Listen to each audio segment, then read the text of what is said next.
जी नवनीत सिकेरा ने पोस्ट की बेहद ही मार्मिक स्टोरी।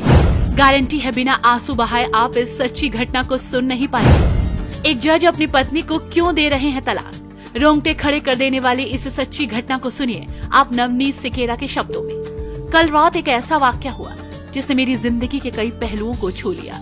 करीब 7 बजे होंगे, शाम को मोबाइल बजा। उठाया तो उधर से रोने की आवाज। मेरे शांत कराया और पूछा कि भाभी जी आखिर हुआ क्या है। उधर से आवाज आई, आप कहाँ हैं और कितनी देर में आ सकते हैं। मैंने कहा आप परेशानी बताइए और भाई साहब कहाँ हैं, माता जी किधर है, आखिर हुआ क्या है। लेकिन उधर से सिर्फ एक रट, आप आ जाइए।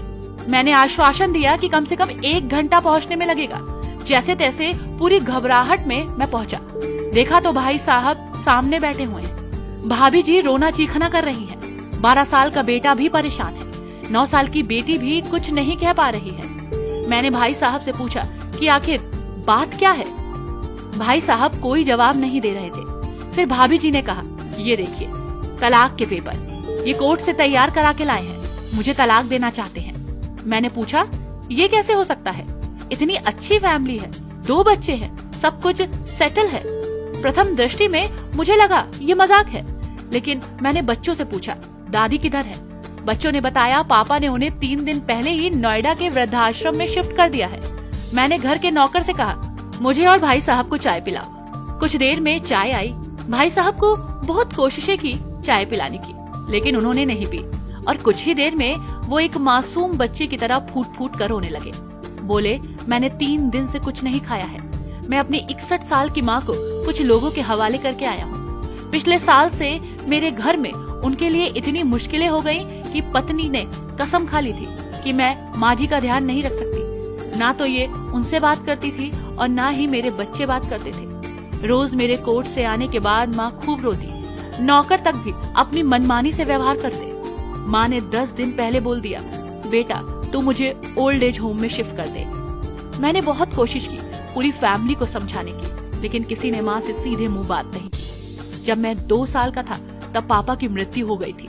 दूसरों के घरों में काम करके मुझे पढ़ाया, मुझे इस काबिल बनाया कि आज मैं जज हूँ। लोग बताते हैं माँ कभी दूसरों के घरों में काम करते वक्त भी मुझे अकेला नहीं छोड़ती थी। उस माँ को मैं ओल्ड एज होम में शिफ्ट करके आया हूँ। पिछले 3 दिनों से मैं अपनी माँ के एक एक दुख को याद करके तड़प रहा हूँ, जो उसने केवल मेरे लिए उठाए। मुझे आज भी याद है 10वीं की परीक्षा में अपीयर होने वाला था। माँ मेरे साथ रात भर रोती थी और रात भर बैठती थी। एक बार माँ को बहुत फीवर हुआ। मैं तभी स्कूल से आया था। उसका शरीर गर्म था, तप रहा था। मैंने कहा माँ तुझे तो फीवर है। हंसते हुए बोली अभी खाना बना रही थी इसलिए गर्म हूँ। लोगों से उधार मांगकर मुझे दिल्ली विश्वविद्यालय से LLB तक पढ़ाया। मुझे ट्यूशन तक नहीं पढ़ाने दिया कि कहीं मेरा टाइम खराब ना हो। कहते कहते रोने लगे और बोले जब ऐसी माँ के हम नहीं हो सके तो हम अपने बीवी और बच्चों के क्या होंगे। हम जिनके शरीर के टुकड़े हैं, आज हम उनको ऐसे लोगों के हवाले कराए जो उनकी आदत, उनकी बीमारी और उनके बारे में कुछ भी नहीं जानते। जब मैं ऐसी माँ के लिए कुछ नहीं कर सकता तो मैं किसी और के लिए भला क्या कर सकता हूँ। आजादी अगर इतनी प्यारी है और माँ इतनी बोझ लग रही है तो मैं पूरी आजादी देना चाहता हूँ। जब मैं बिना बाप के पल गया तो ये बच्चे भी पल जाएंगे, इसलिए मैं तलाक देना चाहता हूँ। सारी प्रॉपर्टी इन लोगों के हवाले करके उस ओल्ड एज होम में रहूंगा। कम से कम मैं माँ के साथ रह तो सकता हूँ। और अगर इतना सब कुछ करके माँ आश्रम में रहने के लिए मजबूर है तो एक दिन मुझे भी आखिर जाना ही पड़ेगा। माँ के साथ साथ आदत भी हो जाएगी। माँ की तरह तकलीफ तो नहीं होगी। जितना वो बोल रहे थे उससे कहीं ज्यादा वो रो रहे थे। बातें करते करते रात 12:30 हो गए। मैंने भाभी जी के चेहरे को देखा। उनके भाव प्रायश्चित और ग्लानि से भरे हुए थे। मैंने ड्राइवर से कहा अभी हम लोग नोएडा जाएंगे।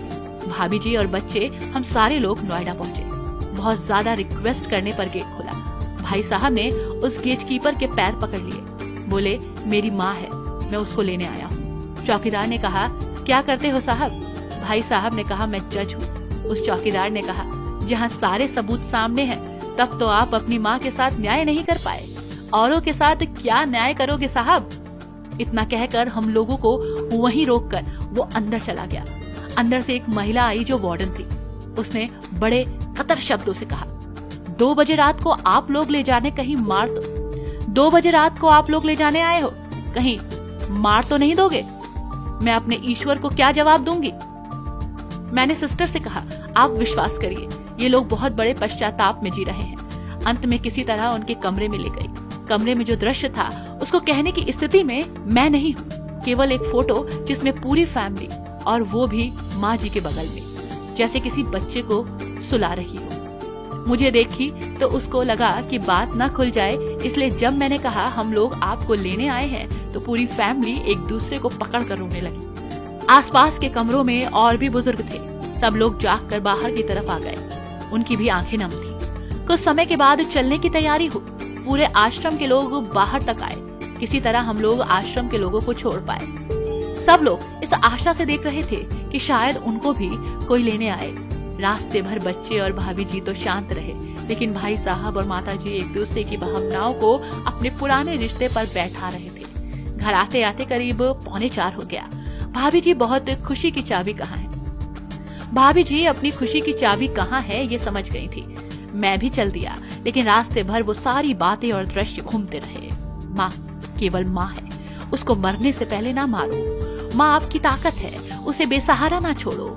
अगर वो कमजोर हो गई है तो हमारी संस्कृति की रीढ़ कमजोर हो जाएगी। बिना रीढ़ का समाज कैसा होता है, किसी से छुपा नहीं। अगर आपकी परिचित परिवार में ऐसी कोई समस्या हो तो उसको ये जरूर पढ़ाएं, बात को प्रभावी ढंग से समझाएं। कुछ भी करें, लेकिन हमारी जननी को बेसहारा बेघर ना छोड़ें। अगर माँ की आंख से आंसू गिर गए तो ये कर्ज कई जन्मों तक रहेगा। यकीन मानना सब होगा तुम्हारे पास, पर सुकून नहीं होगा। सुकून सिर्फ माँ के आंचल में होता है। उस आंचल को बिखरने मत देना।